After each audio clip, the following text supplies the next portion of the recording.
평택을 위해서 그리고 또 서평택을 위해서 안중 역세권 도시개발 사업, 그러니까 안중 역세권 신도시는 필요하다라고 제가 긍정적으로 영상을 몇 개 올렸더니만 많은 분들이 전화를 주셔가지고 금방 되는가 보다라고 생각을 하시는데 그렇진 않다. 그렇진 않다. 이렇게 말씀을 드립니다. 드리고 그 다음에 이 도시개발 사업이 이게 시작이 되려고 그러면은 그 도시개발 사업 계획하는 그 구역의 토지 전체 면적의 3분의 2 그리고 토지 주의 2분의 1의 동의서가 첨부된 제안서가 제출이 돼야 돼요. 평택시에 제출이 돼야 되겠죠.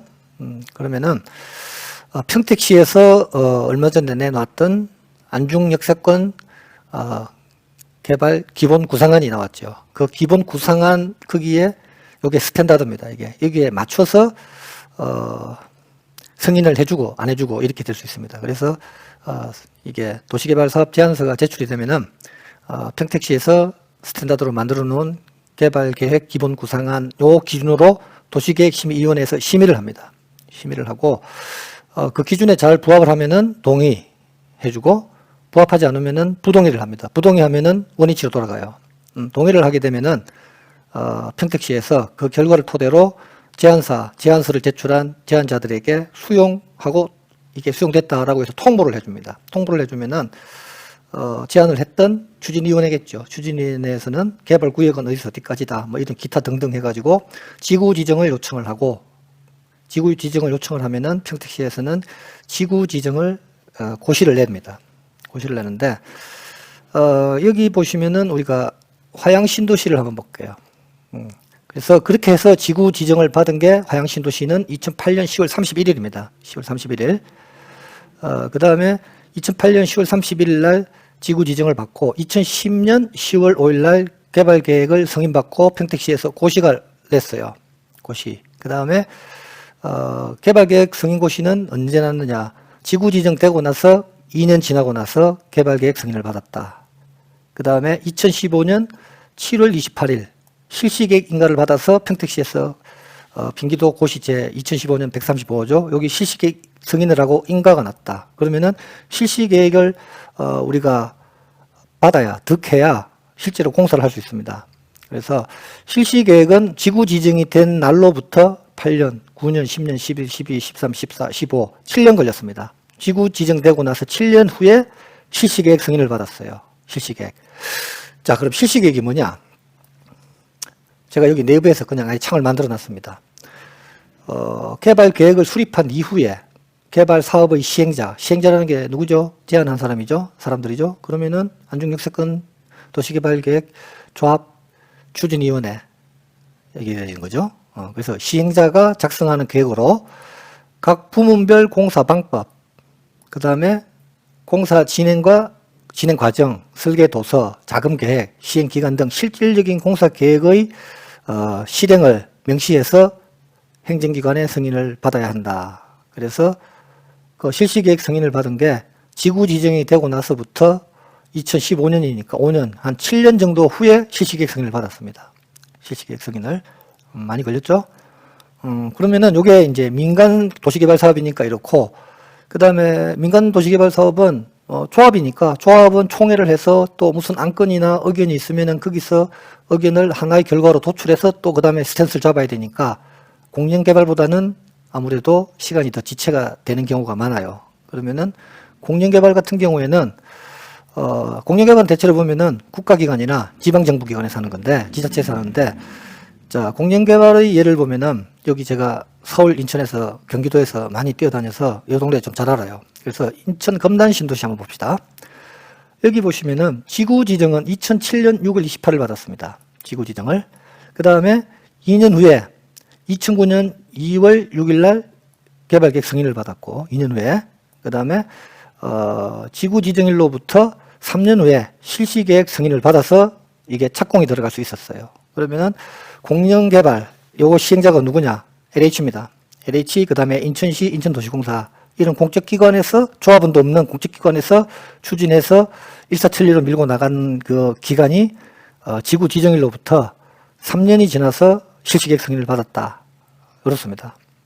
그래서 이게 공영개발, LH, 국가, 이런 기관에서도 이 정도 시간이 걸리고, 화양신도시는, 더 걸렸죠?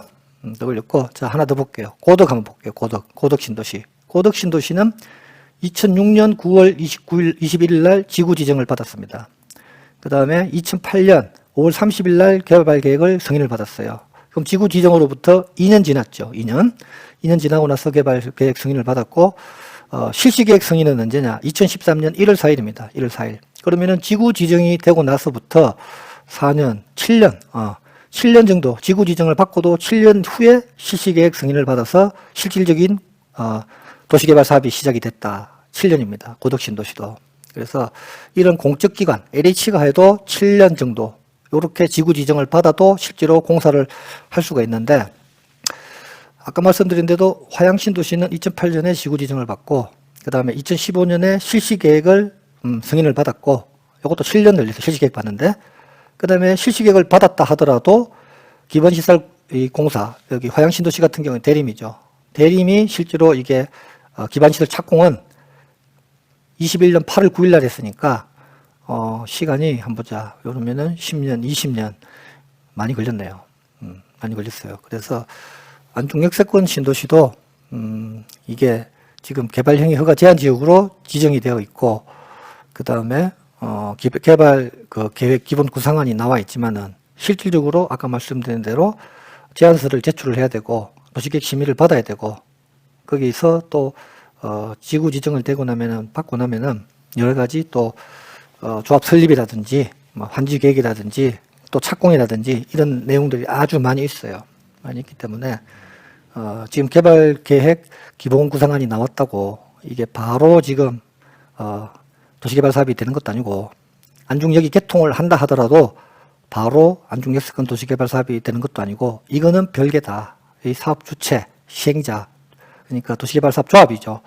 조합의 어떤 그런 역량이라든지, 그 다음에 조합은 총에서 어떤 그런 중지를 잘 모아서 협의가 잘 되면서 또 그리고 기반 시설을 할 수 있는 그런 자금력 있는 시공사, 화양신도시면 대림이죠. 이런 시공사하고도 세팅이 잘 돼야 되고, 그리고 그렇게 할 수 있는 여러 가지 여건이나 환경이 좋아야 되겠죠. 금리라든지 부동산 가격이 오른다든지 이런 식으로 부동산 경기가 좋은 상황이면은 조금 더 쉽게 이런 사업들이 진행이 될 수 있고, 분양이 잘 안 된다든지 부동산 가격이 엉망이라든지 거래가 안 된다든지 이런 것들이 전망이 된다 그러면은 또 그만큼 사업이 추진력이 좀 동력이 떨어질 수가 있어요.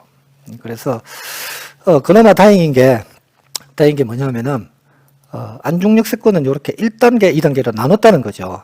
이게 지금 1단계 같은 경우는 1단계가 아니고, 이게 평택시에서 지금 개발행위 허가 제한 구역으로 예정 지역으로 해놓은 게 156만 9천 평인데, 여기 보시면은 지금 우리 도시개발 사업 추진하는 쪽에서는 여기 보면은 철로 있잖아요. 서해 폭선철. 요 왼쪽을 대부분이 지금 먼저 하려고 그래요. 그러면 여기가 1단계가 되겠죠. 평택시에서는 여기가 오른쪽이 1단계다, 왼쪽이 2단계다, 이런 거는 정해진 건 없어요. 그러니까 어차피 시행자가, 사업 주체가 도시개발 사업 조합이니까, 조합은 대체로 안중역 서쪽 동네, 여기를 조합으로 지금 추진을 해서 하려고 하기 때문에, 문제는 뭐가 문제냐.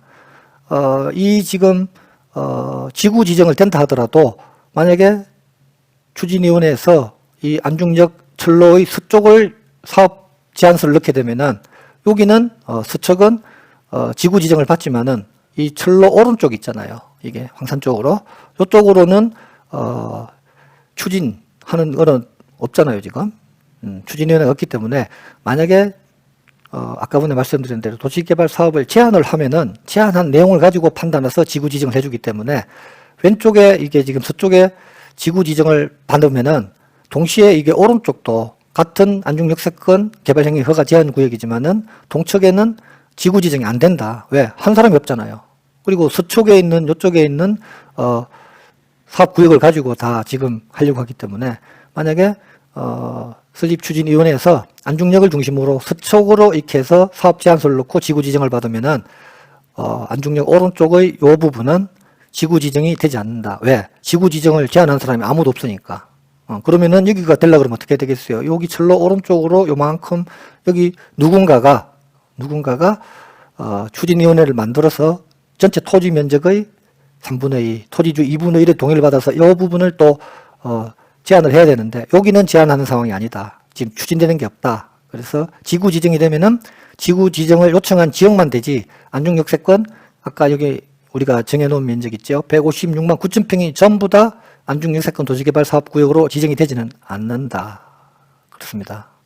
그래서 이게 다행이라는 거는 다행이라고 하면 제가 또 욕을 좀 먹겠는데 오른쪽에 있는 분들한테 한꺼번에 이게 156만 9천 평을 이게 쉽진 않아요. 면적이 크기 때문에 자금이 어마어마하게 들기 때문에 그래서 쪼개서 1단계, 2단계를 누가 하든지 간에 쪼개서 규모가 절반으로 줄여서 하기 때문에 사업 진행은 전체를 하는 것보다는 조금 더 수월할 수 있지 않을까 이렇게 생각을 합니다.